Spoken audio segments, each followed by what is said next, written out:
Hello viewers, welcome to our channel. నేను మీ Charan Parimi. Megastar Chiranjeevi Balayya combination set. So వీళ్ళిద్దరి కాంబినేషన్లో బిగ్గెస్ట్ మల్టీ స్టార్ రాబోతుంది. ఇదిగా టాలీవుడ్లోనే బిగ్గెస్ట్ మల్టీ స్టార్ అని చెప్పొచ్చు. ఎందుకంటే ఆయన బాలయ్య గారి ఈ గోల్డెన్ జూబ్లీ ఈవెంట్లో మెగాస్టార్ చిరంజీవి గారు మాట్లాడిన మాటలు అనేక మంది చూసే ఉంటారు. సో అందులో చిరంజీవి గారు అయితే కొన్ని ప్రతిపాదనలు అయితే చేశారు. ఇప్పుడు దాన్ని సీరియస్గా తీసుకుని అందుకున్నారట. దీనికి ప్రొడ్యూసర్గా కూడా ఇప్పుడు ఈ మధ్య కాలంలో టాలీవుడ్లోనే హైయెస్ట్ ఏదైతే బడ్జెట్ ఉన్న సినిమా తీశారో వాళ్ళే ప్రొడ్యూస్ చేయబోతున్నారు. సో హైయెస్ట్ బడ్జెట్ ఏంటనేది మీకు తెలిసిందే. సో ఈ విధంగా ఇప్పుడు దీని మీద అయితే కొన్ని రూమర్స్ అయితే వస్తున్నాయి, కొన్ని వార్తలు.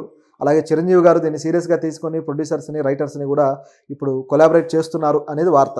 దీంట్లో ముఖ్యంగా అసలు ఈ తెలుగు సినిమాలో బిగ్గెస్ట్ స్టార్స్ మల్టీ స్టారర్లు ఇప్పటిదాకా ఈ మధ్యకాలంలో ఎందుకు రావట్లేదు, అలాగే ఇప్పుడు ఈ సినిమా పాసిబుల్ అవుతుందా లేదా అనే దాంట్లో మనం చిన్నపాటి డిస్కషన్ అయితే చేద్దాం. ఎందుకంటే ఇది దాదాపు ఓకే అవ్వడానికి రెడీగా ఉన్న ప్రాజెక్టు కాబట్టి దీని మీద మాట్లాడితే బాగుంటుంది. గతంలో ఎన్టీఆర్, ఏఎన్ఆర్ వీళ్ళున్న టైంలో అయితే మల్టీ స్టారర్లు బాగా వచ్చాయి. ఎన్టీఆర్, ఏఎన్ఆర్ కలిసి దాదాపు 10 సినిమాల కన్నా పైనే చేశారు వాళ్ళిద్దరు కలిసి.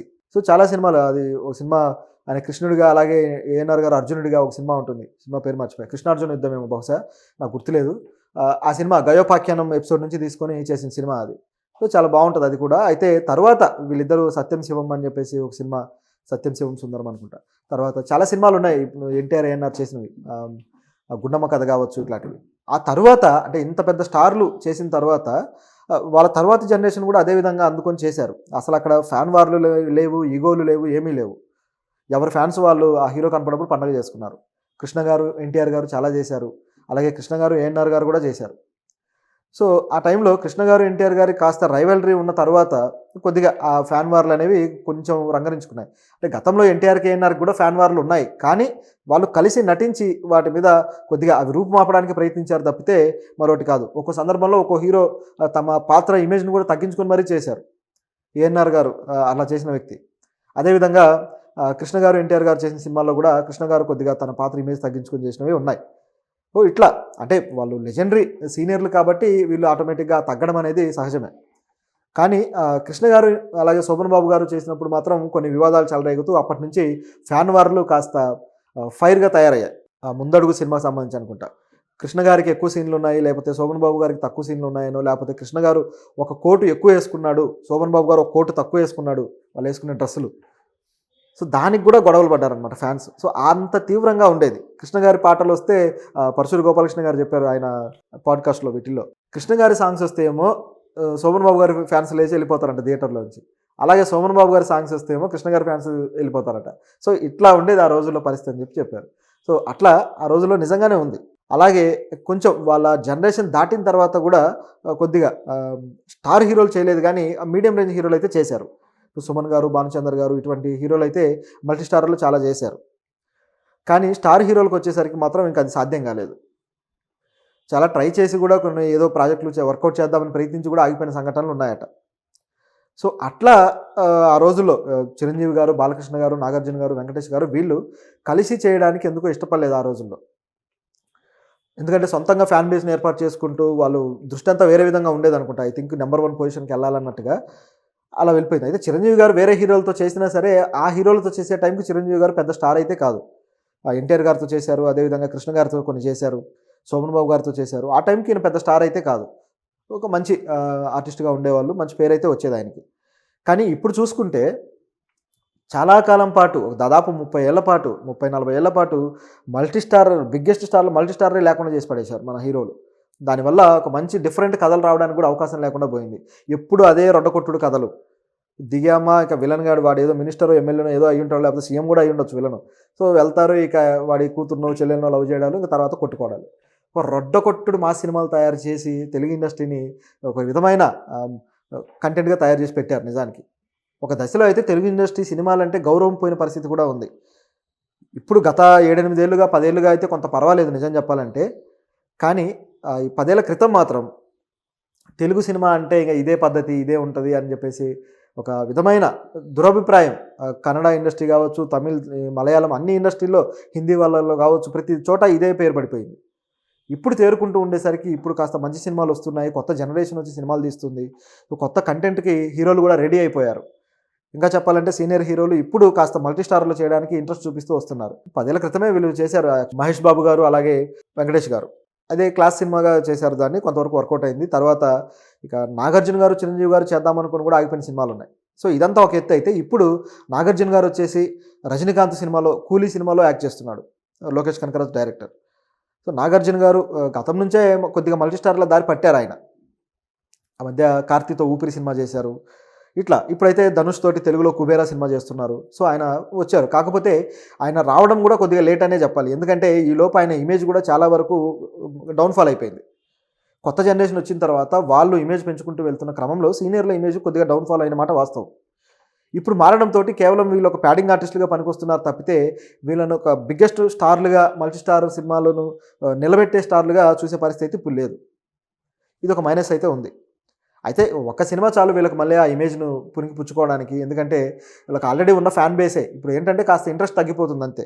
ఒక్కసారిగా ఒక సినిమా గట్టి బ్లాక్ బస్టర్ పడిందంటే తిరిగి అదంతా వచ్చేస్తుంది. సో ఇది ఈయన పరిస్థితి. ఇక వెంకటేష్ గారైతే ఎప్పుడో మల్టీ స్టార్లకు దిగిపోయారు గానీ, ఆయన చేస్తున్న సినిమాలు మాత్రం కొద్దిగా సరైన ప్రాజెక్టులు ఎంచుకోకపోవడం వల్ల ఆయన మల్టీ స్టార్లు కూడా వృధా అయిపోతున్న పరిస్థితి. రానా నాయుడు అని చేస్తే ఆయన అందులో కేవలం ఒక ప్యాడింగ్ ఆర్టిస్ట్‌లా మిగిలిపోయాడు. ఈ సిరీస్ మొత్తం ఉంటాడు గానీ ఆయన ఏంటి అనేది మాత్రం ఒక అర్థం పర్థం లేకుండా పోయింది. ఏదో బ్యాక్ స్టోరీ ఒకటి పెట్టేసి ఆ బ్యాక్ స్టోరీకి మాత్రం ఆయన పనికొచ్చాడు. సో ఇట్లా ఆ పాత్ర వేస్ట్ అయిపోయింది అక్కడ. ఇప్పుడు మళ్ళీ సెకండ్ పార్ట్ అంటున్నారు. మరి దీనికైనా ఇందులో అయినా ఆయన పాత్రను మంచిగా డిజైన్ చేస్తారేమో చూడాలి. సో ఇది ఇక్కడ పరిస్థితి. బాలకృష్ణ గారు కూడా కొన్ని సినిమాల్లో ఆయన గెస్ట్ అపియరెన్స్ అయితే ఇచ్చారు. ఆ మనోజ్ గారి సినిమా 'ఊకొడతారా ఉలికి పడతారా' సినిమా, ఇట్లా కొన్ని సినిమాల్లో, చాలా తక్కువ సినిమాలు గెస్ట్ అపియరెన్స్ అయితే ఇచ్చారు. కానీ పూర్తి స్థాయిలో ఇద్దరి హీరోలు కలిసి చేసిందైతే లేదు. లైక్ 'దళపతి' సినిమాలాగా ఈ విధంగా ఇద్దరు హీరోలు ఆపోజిట్గానో లేకపోతే వాళ్ళిద్దరి పాత్రలు పూర్తి స్థాయిలో సమానంగా ఉండేట్టుగానో పాత్రలు అయితే చేయలేదు.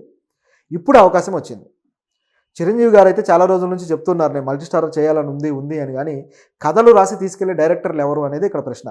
ఇప్పుడు ఏమైపోయిందంటే గత 15 ఏళ్ళు 20 ఏళ్ళుగా ఆ డైరెక్టరే కథలు రాసుకొని డైరెక్టరే వచ్చి తీయడంతో ఒకే తరహా ఆ డైరెక్టర్కు ఎటువంటి ఆయన ఎలాంటి బ్రాటప్ జీవితం గడిపుంటాడో, ఎలాంటి సినిమాలు చూసింటాడో ఆ తరహా ఆలోచనలతోటి, ఆ తరహా ఫిలాసఫీతోటి కథలు రాసేసుకొని వచ్చేస్తారు.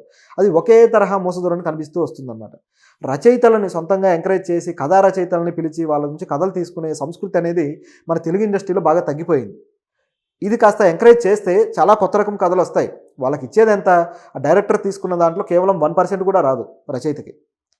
డైరెక్టర్ కనీసం 7 నుంచి 10 కోట్ల దాకా తీసుకుంటుంటే రచయితకి ఒక ₹1 కూడా రావు, ఒక కథా రచయితకి. సో అటువంటి పరిస్థితి, అంటే 1 కోటి అంటే 10% అవుతుంది అనుకోండి. కనీసం ఒక 25 లక్షలు లేకపోతే 50 లక్షలు కూడా తెలుగులో ఇచ్చి మంచి కథలు తీసుకుంటున్న సంస్కృతి కథా రచయితల దగ్గర లేదు. అదే స్టార్ డైరెక్టర్లు కథలు రాస్తే మాత్రం ఆ కథలకు ఉంటుంది. ఎందుకు ఇలాంటి ఇది వచ్చిందయ్యా అంటే, మనమే దాన్ని నాశనం చేసేసుకొని మళ్ళీ మనమే బాధపడుతూ ఉంటాం, కథలు లేవు అని. రాసే వాళ్ళు చాలామంది ఉన్నారు, కానీ దానికి వాల్యూ కట్టి డబ్బులు ఇచ్చేవాళ్ళు కావాలి. ఎందుకంటే శ్రమకు గుర్తింపు ఉన్నప్పుడే కదా ఆ శ్రమ కూడా చేయడానికి ఇష్టపడతారు ఎవరైనా. ఎంత గొప్ప కళాకారుడైనా తన కళకి చప్పట్లు మాత్రమే కాదు, తన కళకి కాస్త భుక్తి కూడా దొరికినప్పుడే పర్ఫార్మెన్స్ చేయాలనుకుంటాడు, ఏదైనా ఇవ్వాలనుకుంటాడు. లేకపోతే వాడికేం పట్టింది? సో అట్లా కొన్ని కళల్ని మనమే తొక్కేస్తున్నట్టుగా కనిపిస్తుంది ఇక్కడ. అయితే ఇప్పుడు దీనికి సంబంధించి కూడా, ఈ సినిమాకి సంబంధించి కూడా కథను బోయపాటిని రాయమని చెప్పి అడిగారు చిరంజీవి గారు. బోయపాటి గారు మీరు రాయండి, అలాగే చౌదరి గారి పేరు కూడా చెప్పారు. సో ఇట్లా కొంతమంది పేర్లు అయితే చెప్పారు. ఇక చిరంజీవి గారికి బాగా ఇష్టమైన రచయిత సత్యానంద్ గారు అలాగే ఉండనే ఉన్నారు. అలాగే పరశురు గోపాలకృష్ణ గారు, వీళ్ళంతా ఉండనే ఉన్నారు. అలాగే ఇంద్రా సినిమా ఇచ్చిన చిన్నకృష్ణ గారు ఉన్నారు. సో ఇట్లా చాలామంది ఉన్నారు ఆయనకి.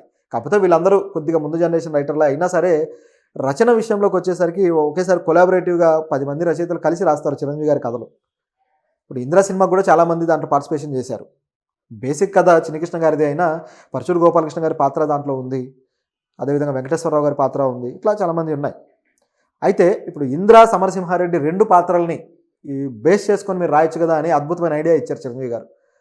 ఈ ఐడియా అద్భుతమని ఎందుకు అంటే, నిజానికి అది మామూలు ఫ్యాక్షన్ సినిమాలే, ఆ రోజుల్లో బాగా నడిచాయి, హిట్ అయిపోయాయి. కాకపోతే ఫ్యాన్స్కి బాగా అలరించే సినిమాలు, అన్ని రకాల మాస్ మసాలాలు ఉండి అలరించే సినిమాలు. అయితే దీన్ని ఒక మల్టీవర్స్, దీన్ని చెప్పాలంటే మల్టీవర్స్ అని చెప్పాలి. సినిమాటిక్ యూనివర్స్లో భాగంగా వేరు సినిమాల్లోని మెయిన్ పాత్రలను తీసుకొని ఒక కథ డిజైన్ చేయడం. అంటే ఆ సినిమాల్లో ఉన్న కథ అంతా కూడా బ్యాక్ స్టోరీగా ఉండి కొత్తగా మరో స్టోరీ తయారవుతుంది.